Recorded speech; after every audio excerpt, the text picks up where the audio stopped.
Bueno, y seguimos en Déjamelo Pensar, vamos a charlar sobre 2 o 3 temas muy importantes. Yo tengo muchas ganas, hace rato que quería entrevistar a Nacho Levy. ¿Cómo estás, Nacho? ¿Qué tal? ¿Cómo andan, che? Bien, bien, ustedes lo conocerán, es un referente de la Garganta Poderosa, organización. Nosotros conocimos a la Garganta Poderosa primero como medio de comunicación. Creo que eso fue una estrategia también medio azarosa, Nacho, porque había muchísimo trabajo previo de asambleas, de organización barrial, y después necesitaron un medio de comunicación, y ahí fue cuando se hicieron conocidos, por lo menos por mí.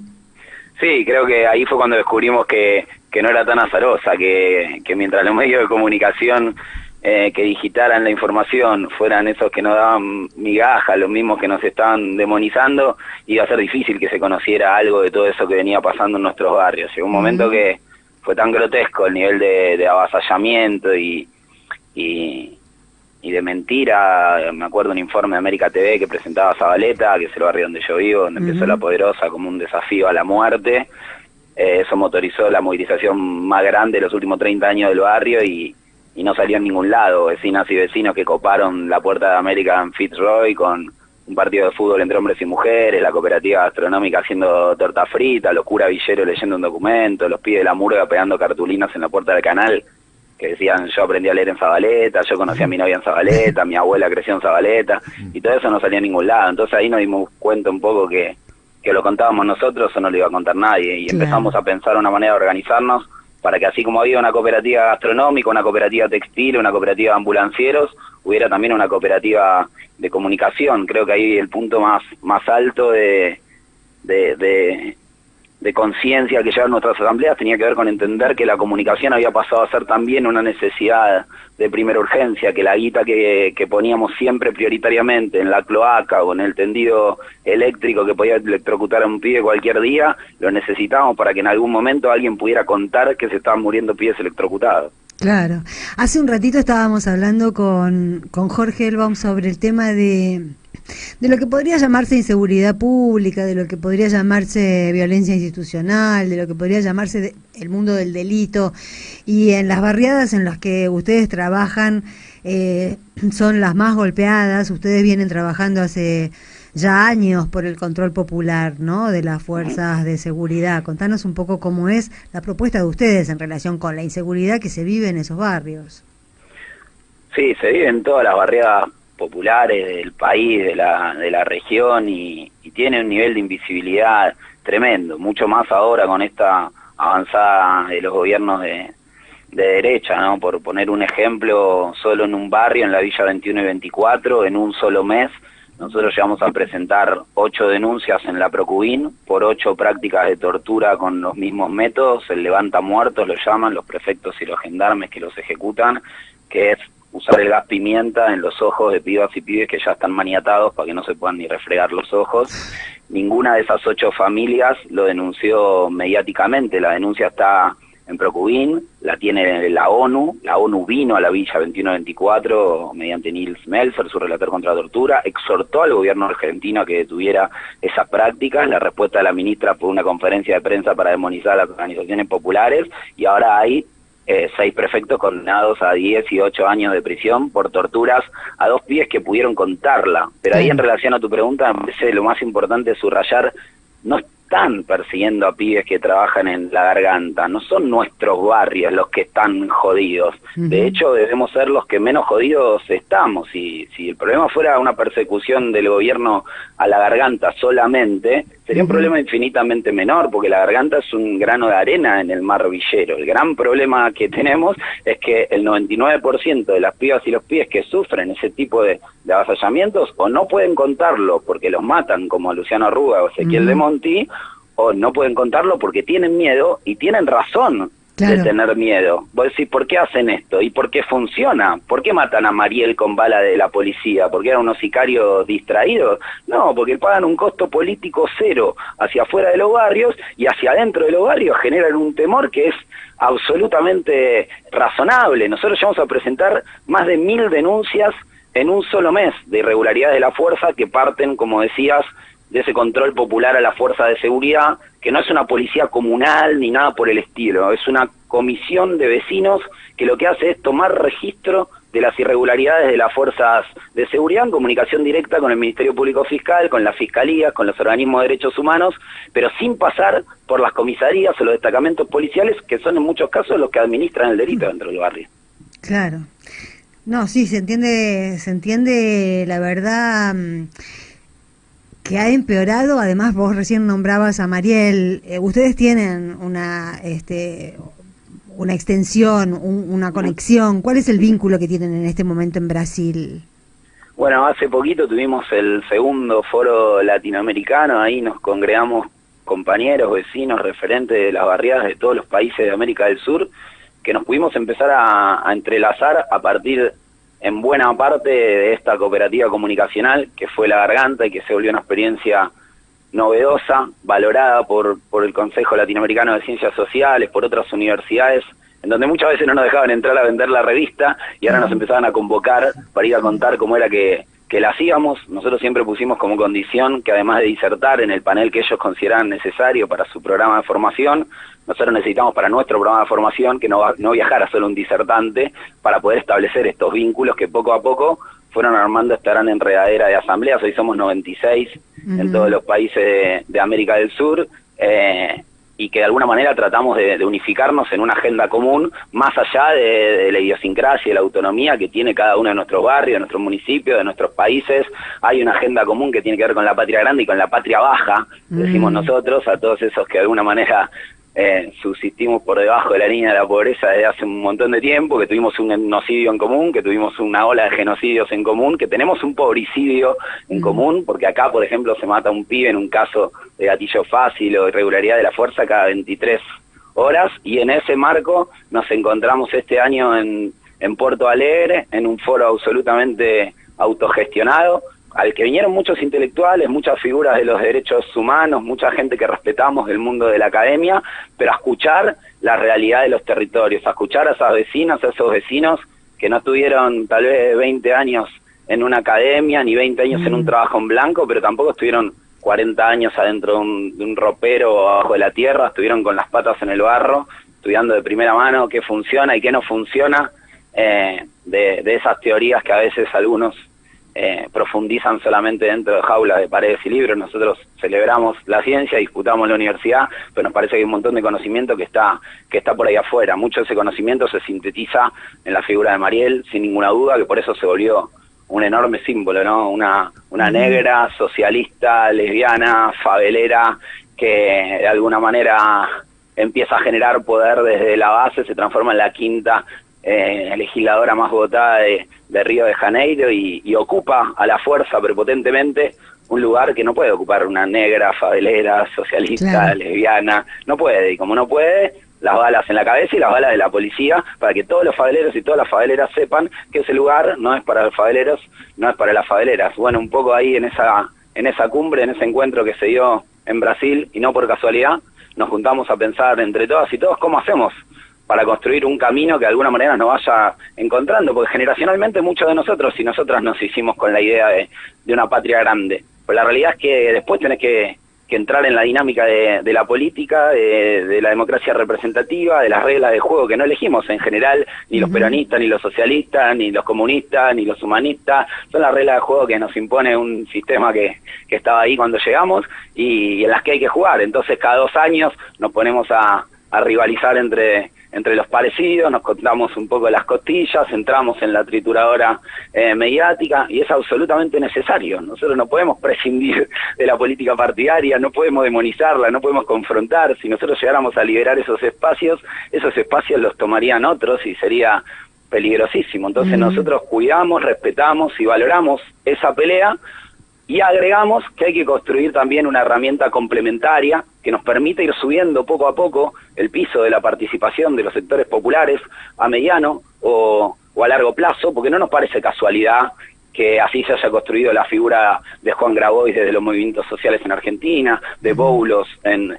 Brasil, de Iglesias en España. Nos parece que muchas veces desde lo social permite recorrer un camino de acumulación que nos encuentra más allá de esas reglas de juego y que aislado no sirve para absolutamente nada, ¿no? Y puede ser una herramienta muy funcional para los voceros de la antipolítica, pero que aliado con esas estructuras del campo popular en la dinámica partidaria puede ser vital, digamos. Si nosotros no vamos a un armado electoral de manera concreta y definida, no porque sintamos que no es necesario, es porque sentimos ahí hay compañeros, estructuras que nos representan de una forma o de otra. Nosotros, nuestras asambleas están regidas por un denominador común, que es la agenda del territorio. Y así quisiéramos encorsetar eso en una sola identidad. Escuchaba recién lo que decían de la unidad.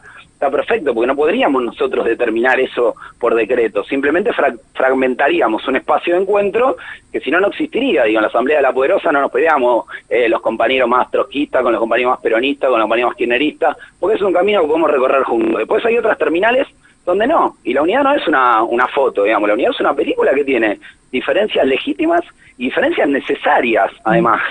Ahora, si me preguntás a nosotros desde afuera, o qué propone, o qué aporta a ese armado, a esa disputa a la Poderosa, y aporta primero no fragmentar más ese espacio, digamos, no hacer otra línea de esa misma expresión para decir con otras palabras lo que otros están diciendo.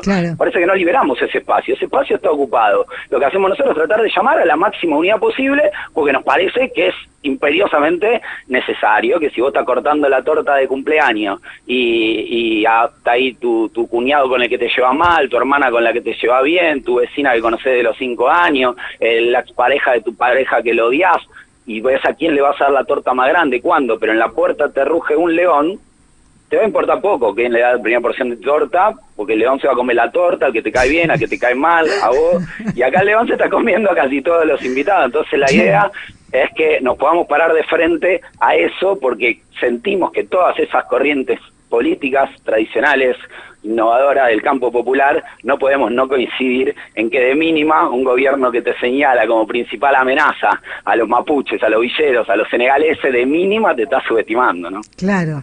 ¿Y te parece que está, por lo que vos hablás, por tu constante movimiento, te parece que esta idea de articulación amplificada y absolutamente necesaria está siendo entendida por muchos sectores?